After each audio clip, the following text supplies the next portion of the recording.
आप सभी लोगों को मेरा प्यार भरा नमस्कार। स्वागत करती हूँ आप लोगों का अपने चैनल में। जितने भी बच्चे मेरे वीडियोस को देखते हैं, पसंद करते हैं, उनके लिए बहुत स्पेशल वीडियो होने वाली है, क्योंकि ज़्यादातर सब्सक्राइबर्स हैं इमला की वीडियो के। जो आज की ये वीडियो सभी के लिए बहुत ज़्यादा महत्वपूर्ण होने वाली है। बहुत ज़रूरी वीडियो है ये उन सारे छात्रों के लिए, उन सारी छात्राओं के लिए जो मेरे वीडियोस को देखते हैं, इमला के वीडियोस को देखते हैं, उनको अटेम्प्ट करते हैं और अभी भी उनकी अशुद्धियाँ बहुत ज़्यादा निकलती हैं। तो आप लोग इमला की वीडियो के साथ साथ जो मेरी हिंदी व्याकरण की प्लेलिस्ट है उसको भी देखिए, उसको भी समझिए, क्योंकि बिना व्याकरण के आप शुद्ध लिखना कभी भी नहीं सीख सकते। इमला के वीडियो बनाने के पीछे जो मेरा मोटिव था वो ये था कि पहले की कक्षाओं में जब मैं पढ़ती थी तो इमला लगभग हफ्ते में 2 या 3 बार बोला जाता था और हमारी अशुद्धियाँ धीरे धीरे दूर हो जाती थी। आज सिलेबस बहुत ज़्यादा है, बच्चों के पास टाइम नहीं है, टीचर्स के पास भी बहुत सारा काम होता है, तो विद्यालयों में इमला नहीं बोला जाता है। तो इमला के वीडियो के साथ साथ आपको ये व्याकरण की वीडियोस भी देखना ज़रूरी है अगर आप अपनी हिंदी को बहुत जल्दी शुद्ध बनाना चाहते हैं। आज की वीडियो है संयुक्त वर्णों को लेकर। ये संयुक्त वर्ण मैं आपके लिए लेकर आई हूँ। इसके ऊपर मैं पहले भी एक बार वीडियो बना चुकी हूँ, लेकिन वो थोड़ा सा मैंने आपको शॉर्ट में बताया था। उसमें केवल क्ष, त्र, ज्ञ और श्र के बारे में बताया था और कुछ अतिरिक्त व्यंजन मैंने आपको समझाए थे। आज हम समझेंगे कि संयुक्त वर्ण होता क्या है, कैसे बनते हैं, क्या क्ष, त्र, ज्ञ, श्र इनके सिवा भी कुछ संयुक्त व्यंजन होते हैं या संयुक्त वर्ण होते हैं। तो अगर आपकी गलतियां होती हैं आधे अक्षर लिखने में, तो इस वीडियो के माध्यम से मैं आपको ये भी बताऊंगी कि आधे अक्षर में आप अपनी गलतियों को कैसे खत्म कर सकते हैं। तो ये वीडियो आप सभी को देखना बहुत ज़रूरी है, बिना स्किप किए देखिएगा, एक एक चीज़ को समझिएगा। पूरी वीडियो में मैंने आपको पूरी तरह से बताने की कोशिश की है कि जहाँ पर भी आप गलतियाँ करते हैं वो गलतियाँ किस कारण से होती हैं और उन गलतियों को आप कैसे खत्म कर सकते हैं, उन अशुद्धियों में कैसे सुधार कर सकते हैं। तो चलिए आज की वीडियो शुरू करते हैं। उससे पहले चैनल पर नए हैं तो अभी सब्सक्राइब कर लीजिए चैनल को और नोटिफिकेशन बेल को ऑन कर दीजिए, ताकि मैं जितने भी वीडियो पोस्ट करूं उसके नोटिफिकेशन सबसे पहले आपके पास आ जाया करें। तो चलिए आज की वीडियो शुरू करते हैं। और आज का हमारा जो प्रकरण है वो है संयुक्त वर्ण। तो संयुक्त वर्ण क्या होते हैं?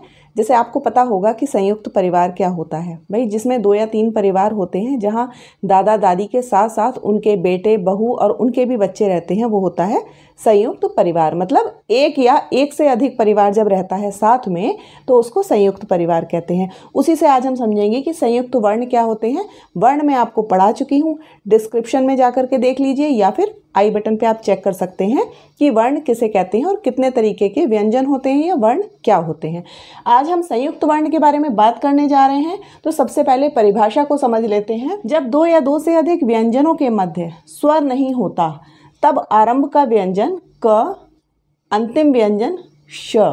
यहाँ पर मैंने एक ये वर्ण लिखा है, ये है क्ष, ये व्यंजन है क्ष। क्ष मिलकर बना है क और श से, और अ इस श को पूरा करने के लिए लगाया जाता है। मैं आपको बता चुकी हूँ कि कोई भी व्यंजन बिना स्वर की सहायता के बोला जाना असंभव है, उसको प्रोनाउंस नहीं किया जा सकता। तो जब हम इसको प्रोनाउंस ही नहीं कर सकते तो ये क्या रह गया? यहाँ पर आ तो इसमें जुड़ा नहीं है, तो क है आधा और श है पूरा, क्योंकि यहाँ पर अ लगा हुआ है। तो जब हम इसको जोड़ के पढ़ेंगे तो ये हो गया क्ष। इससे पहले संयुक्त व्यंजन की वीडियो में मैं आपको बता चुकी हूँ क्ष, त्र, ज्ञ, श, इस तरीके के ये हमारे संयुक्त व्यंजन जो हमारी वर्णमाला का हिस्सा हैं। और आज हम बात करने जा रहे हैं कुछ और वर्णों के बारे में कि हम आधा अक्षर जोड़ करके किस तरह से संयुक्त वर्ण को बनाते हैं, लिखते हैं। तो यहाँ ये जो मैंने आपको एक उदाहरण दिया, तो इसको समझना है कि ये आधा क है और ये श है। इसके बीच में ये जो अ होना चाहिए था का को पूरा करने के लिए, ये अ क्या है? यहाँ पर गायब है। जब ये अ यहाँ पर गायब है, यही परिभाषा में लिखा है, जब 2 या 2 से अधिक व्यंजनों के मध्य स्वर नहीं होता। तो यहाँ पर ये 2 व्यंजन हैं क और श, लेकिन इसके मध्य जो अ व्यंजन था वो नहीं है। अ या किसी भी और तरीके का जो स्वर था वो नहीं है। क के बाद में, मतलब क को पूरा करने के लिए कोई भी स्वर नहीं लगा है यहाँ। तो ये जब 2 हम व्यंजनों को बोल रहे हैं और इसके बीच में कोई भी स्वर नहीं है, ये स्वर गायब है, तो ये क्या बन गया हमारा? क्ष। ये पूरा संयुक्त वर्ण बन गया। अब बात करते हैं, एक उदाहरण ले लेते हैं। यहाँ पर मैंने एक शब्द लिखा है उत्कर्ष। अगर देखा जाए तो यहाँ पर उत्कर्ष 5 आपको दिखाई दे रहे हैं कि यहाँ पर 5 हैं। चलिए इसको तोड़कर लिख लेते हैं। वर्ण विच्छेद में आपको बता चुकी हूँ। आई बटन पे दे देती हूँ और डिस्क्रिप्शन में दे देती हूँ कि वर्ण विच्छेद किस तरह से किया जाता है, तब आपको इसको समझने में और ज़्यादा आसानी होगी। उ अपने आप में स्वर है, त यहाँ पर आधा है, आधा अक्षर लिखा है, इसलिए त के नीचे हलंत होने के बाद यहाँ पर कोई भी स्वर आपको नहीं दिख रहा है। अगला है क को पूरा करने के लिए अ लगा हुआ है, ये दोनों मिलकर ये क बनेगा। अब ये र के बाद फिर से यहाँ पर स्वर गायब है, कोई भी स्वर नहीं है, मतलब र अधूरा है, आधा अक्षर है। फिर है श को पूरा करने के लिए ये अ यहाँ पर लगा हुआ है। इसका उच्चारण कर लेंगे उत्कर्ष। अब देखिए उत्कर्ष, ये बात मैं आपको बता चुकी हूँ कि किसी भी स्वर की सहायता से व्यंजन को बोला जाता है, और जिन व्यंजनों में स्वर नहीं लगा होता वो आधे अक्षर होते हैं, आधे वर्ण होते हैं, और जिसमें स्वर लगा होता है वो अक्षर पूरा हो जाता है। कितने प्रकार के होते हैं आइए समझ लेते हैं कि जब संयुक्त व्यंजन में दो व्यंजन के मध्य स्वर का अभाव होता है, स्वर नहीं पाया जाता, तभी संयुक्त वर्ण बनता है। तो संयुक्त वर्ण बनाने के लिए ये तो आप समझ गए होंगे आधे अक्षर की आवश्यकता होती है। तो आधा अक्षर भी यहीं पर समझ लेते हैं कि आधा अक्षर कैसे बनता है। खड़ी पाई वाले व्यंजन, कुछ व्यंजन ऐसे होते हैं जिसमें लास्ट में इस तरह से खड़ी पाई लगी होती है, ये डंडा लगा होता है यहाँ पर, जैसे है ग में ये खड़ी पाई ये लगी है ना, तो आधा ग य इसको जोड़कर, यहाँ से हमने जब जोड़कर लिखा तो यहाँ क्या हो गया, गा की पाई हट गई और लिख दिया 11। इसी तरह से म में ये जो खड़ी पाई है, जब हम इसको हटाएंगे, जब इसको जोड़कर लिखेंगे तो आधा म और ल, तो यहाँ पे देखिए म की खड़ी पाई हट गई और हो गया शब्द म्लान। इसी तरह से समझते हैं एक और स की भी हम खड़ी पाई को हटा देंगे तो इस तरह से लिखा जाएगा आधा सा और त, अस्त। इससे एक शब्द बना अस्त, आ आधा सा और त, अस्त। आधा त और म जोड़ के लिखेंगे तो म आत्मा। इसी तरह से व धन आ व्य, व्यक्ति हो सकता है या फिर व्यवसाय। तो यहाँ पर हमने इन्हीं सभी वर्णों की, इन सभी व्यंजनों की हमने क्या हटा दिया आधा अक्षर बनाने के लिए, खड़ी पाई को हटाया गया है। ग म व त स, हर अक्षर की, हर वर्ण की खड़ी पाई को हटा करके हमने उसको आधा अक्षर बना दिया, और अगला जो दूसरा अक्षर था उसके बाद वाला जो अक्षर था वो पूरा है। कहने का अर्थ है दो व्यंजन के मध्य स्वर का अभाव है, तो दोनों को जोड़ करके क्या बना, संयुक्त वर्ण बना। इससे पहले की वीडियो में बताया गया था क्ष त्र ज्ञ श, ये हमारे संयुक्त व्यंजन होते हैं, ये संयुक्त व्यंजन हमारे वर्णमाला का भाग होते हैं।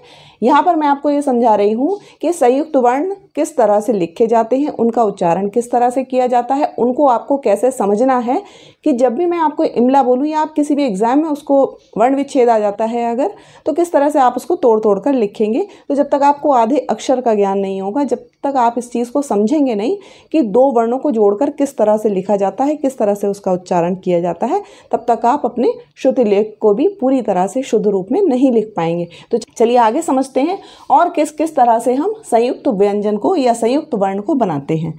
तो ये हो गया खड़ी पाई वाले व्यंजन, जिनको हम आधा बनाते हैं खड़ी पाई हटाकर।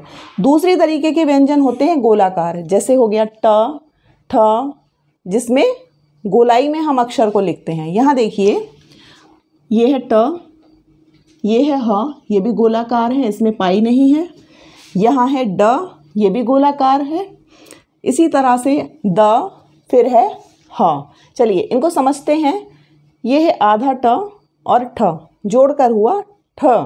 अगर इसके शब्द की बात करें तो पूरा जो शब्द बनाया है मैंने गट्ठर, तो ट के नीचे क्या लगाया मैंने, हलंत। किसी भी गोलाकार व्यंजन को आधा बनाने के लिए उस व्यंजन के नीचे हम हलंत लगा देते हैं तो वो आधा अक्षर बन जाता है। तो आधा ट और ठ मिलके बना ठ, तो यहाँ पर पढ़ेंगे गट्ठर। इसी तरह से आधा ह बनाया हमने, हा के नीचे अलंत लगाकर, हा के नीचे हलंत लगाया तो इसको इस तरह से लिखेंगे। अगला जो शब्द है वो चिन्ह है, कुछ लोग इसको चिन्ह बोलते हैं, चिन्ह नहीं होता है, जो शुद्ध है वो चिन्ह है। आधा ह होता है और बाद में न होता है, तो ये शब्द बना चिन्ह। ह भी गोलाकार है इसलिए उसमें हमने हलंत लगाया। इसी तरह से आधा ड और ढ, शब्द बना गड्ढा। तो देखिए जब हम डा को आधा प्रोनाउंस कर रहे हैं, आधा उच्चारित कर रहे हैं, तो डा के नीचे एक हलंत लगा दिया है। अगला शब्द है विद्वान, द के नीचे हलंत, तो द आधा है और वह पूरा है, विद्वान। फिर है विह्वल, ये शब्द है विह्वल, ह के नीचे हलंत। यहाँ पर मैं आपको ये बताना चाहती हूँ कि आधे अक्षर खड़ी पाई हटाकर भी बनते हैं, और अगर व्यंजन गोलाकार है तो उस गोलाकार शब्द में खड़ी पाई तो है नहीं जो हम हटा करके आधा अक्षर बना देंगे। उस गोलाकार व्यंजन के नीचे जब हम हलंत लगाते हैं, इस तरह का एक चिन्ह लगाते हैं, तो वो हो जाता है हमारा आधा अक्षर। अगला है र के रूप। इसके ऊपर डिटेल्ड वीडियो आपको चैनल पर मिल जाएगी, लेकिन यहाँ पे मैं इसको आपको शॉर्ट में समझा देती हूँ कि रा विभिन्न प्रकार के होते हैं, जैसे अर वाले रा होते हैं या फिर आधा र होता है। समझ लेते हैं इसको क्या। जब किसी अक्षर के ऊपर र लगता है तो वो आधा र होता है। र के रूप में आपको बता भी चुकी हूँ। र के नीचे जब हलंत लगेगा तो सीधे सी बात है र आधा है, और जो अगला अक्षर है म, ये पूरा है। तो जब हमने र को आधा लिखा और म को पूरा लिखा, तो इस तरह से इसको जोड़ के बनेगा रुम। अब रुम बोलना तो संभव नहीं है, एक शब्द ले लेते हैं कर्म। यहाँ पे है क और आधा र और म, कर्म। यहाँ पर जो आधा प्रोनाउंस हो रहा है वो र हो रहा है। इसी तरह से जो दूसरा अक्षर है वो है क्रम। क्रम में आप ध्यान दीजिए, क आधा प्रोनाउंस हो रहा है और र पूरा, तो यहाँ पर क आधा है और र पूरा। और इस वाले रा को किस तरह से लगाते हैं, किसी भी अक्षर के नीचे इस तरह से, ये हमने यहाँ पर ऐसे ये रा लगाया जाता है। लगभग हर तरीके के व्यंजन में, हर तरीके के वर्ण में हम इस रा को इस तरह से लगाते हैं। लेकिन जैसे टा है या डा है, ये गोलाकार हो गए, तो इनके नीचे जब हम टा आधा बनाते हैं और उसके साथ हम र जोड़ते हैं, तो यहाँ पर इस तरह का चिन्ह बनाते हैं ऐसे। जैसे शब्द हुआ ट्रॉम, या फिर द आधा है और र पूरा है, ड्रामा। इस तरह के बहुत सारे शब्द मैं आपको पहले भी बता चुकी हूँ, ज़्यादातर अंग्रेज़ी भाषा के होते हैं, जैसे ट्रेन, ट्रैक्टर या फिर ट्रक। तो ये ज़्यादातर शब्द कैसे हैं, अंग्रेज़ी भाषा के हैं, जिसमें हम ये वाला र लगाते हैं। तो यहाँ पर बताने का मतलब ये था कि संयुक्त वर्ण कोई भी हो सकते हैं, आधा क भी हो सकता है। वर्णमाला में जो व्यंजन दिए हैं वो संयुक्त व्यंजन वर्णमाला के हैं। उसके अतिरिक्त इस तरह से हम आधे अक्षरों को मिलाकर जोड़ करके लिखते हैं। आधा अक्षर बेसिकली क्या है, जब हम किसी भी अक्षर में से उसका स्वर निकाल लेते हैं। अगर हम स लिख रहे हैं, अगर हमने लिखा स, तो ये स किस किस को मिलाकर बना है, ये है आधा स और अ। अगर हम इसमें से ये स्वर निकाल लें तो ये क्या रह जाएगा, ये आधा स ही रह जाएगा। ठीक है, तो किसी भी अक्षर में से जब स्वर निकल जाता है तो वो आधा हो जाता है। और संयुक्त व्यंजन की खासियत ये है कि दो व्यंजन मिलकर के एक संयुक्त व्यंजन बनाते हैं, और जब दो व्यंजनों के बीच में स्वर नहीं होता है, वो बीच में से स्वर हट जाता है, तभी संयुक्त वर्ण बनता है।